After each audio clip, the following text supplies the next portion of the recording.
Now, the IMF sees China playing a larger role in shaping a global economic recovery. Stephen Angle on top of that story. Steve.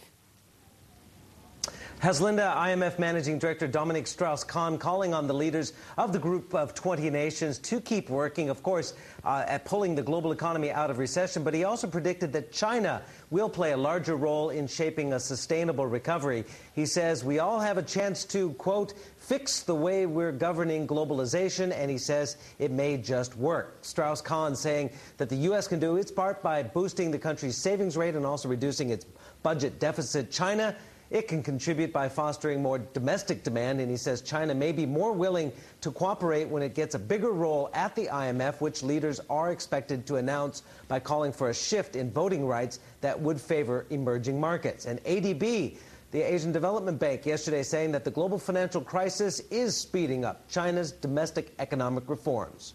The Chinese economy has got to be rebalanced to strengthen the focus on consumer demand to take over from the role of exports, which has declined. Meanwhile, Chinese President Hu Jintao met today in New York with his U.S. counterpart, Barack Obama. Neither made any public comments on the recent trade friction between the two nations, but in their private meetings, Obama assured Hu that the U.S. is committed to free trade. There you're seeing the Japanese Prime Minister Hatoyama. Anyway, Hu also saying that China is willing to work with the U.S. to properly handle sensitive issues. As you know, I'm committed to pursuing a genuinely cooperative and comprehensive relationship with China. We need to make our relationship more dynamic and effective, given the growing number of common global and regional challenges that our countries face. The agreement you and I arrived at during our London meeting in a number of areas is being implemented, and our two sides are now working together to build a positive, cooperative and comprehensive relationship for the 21st century.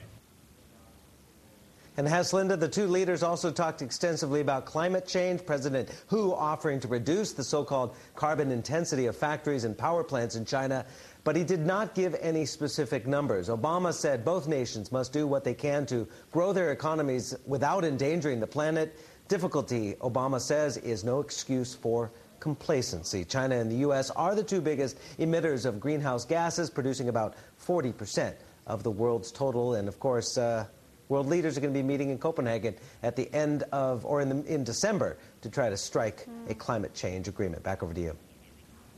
Climate change, definitely a big issue. Look at what's happening in Sydney today. Stephen Angle, thank you.